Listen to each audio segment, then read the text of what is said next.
Time now to talk business with our partners 2 Degrees. Elon Musk has cracked a new high as the world's richest man, briefly worth $500 billion US, which means he could buy our entire share market 4 times over and still be a multi-billionaire.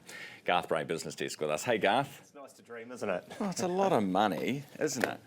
And even more coming his way. I mean, look, the Tesla board has apparently passed a deal that would see him given up to 12% of the company if he can increase its value eightfold to $8.5 trillion. So he'd be on track to being a trillionaire, basically. He'll get there sooner, obviously. In New Zealand dollar terms, he's about $850 billion now. So, you know, maybe he should just come here and bring it here and put it all in Kiwi. And I mean, largely this is off, I think, some sales jumps in the US. The Trump One Big Beautiful Bill Act cancelled a lot of tax credits and things around EVs, but like the rebates that were cancelled by the government here on EVs. And so people piled in, and, you know, Ford, a lot of others that make EVs, all saw a lift. Tesla doesn't report its sales figures, but I think the smart people, Financial Times and others, are picking it's about 11% lift. So that's helped sort of boost that share price just a wee bit and push him over the top, drop back down. I think he's just 499 million now. Because the Oracle guy was almost, was ahead of him for a little bit. Jumped ahead a wee bit, yeah. Larry Ellison, but he's back by 50 or Yeah. Back here, how's our NZX performing?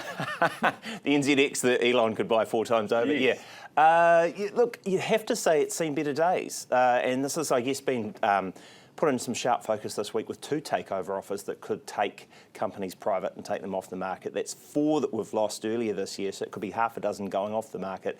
When you start looking back, in the last decade, it's dropped about 54 listings net. It's gone from about 173, I think it was, 10 years ago, to about 119. And what you're just seeing there is a New Zealand example of what's almost a worldwide problem everywhere but the US, of just companies not really going to market, not really going to IPO, and increasingly private capital looking around for value. We've got, I guess, a soft dollar at the moment. We've got a lot of companies that seem to be a little bit, the share price doesn't reflect the true value of the company. So well cashed up investors looking around the place and going, hey, we could buy that, we could take that private, we could take that off the market, and so on.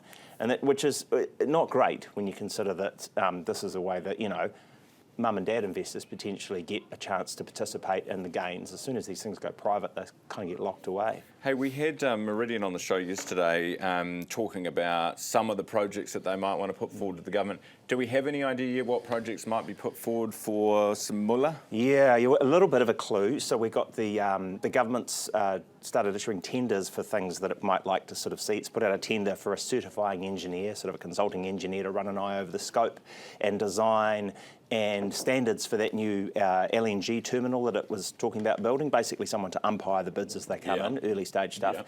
And the other part is they've put out a request for information for anyone basically that's got a project that could benefit from government procurement. So this might be anything from, I don't know, someone that wants to build a bunch of solar panels on school roofs, through to someone that wants to build a big battery near a hospital or whatever, and can say, hey, look, if you can help me with purchasing the power, then maybe we can do a deal, kind of thing. And they have opened that very wide. I think it's everything from sort of thermal, biogas, woody biomass, battery, hydrogen, solar, wind, you name it, they'll look at it. All right, interesting stuff. Garth, thank you very much for that. That's Garth with BusinessDesk. We talk business every day thanks to our partners 2 Degrees.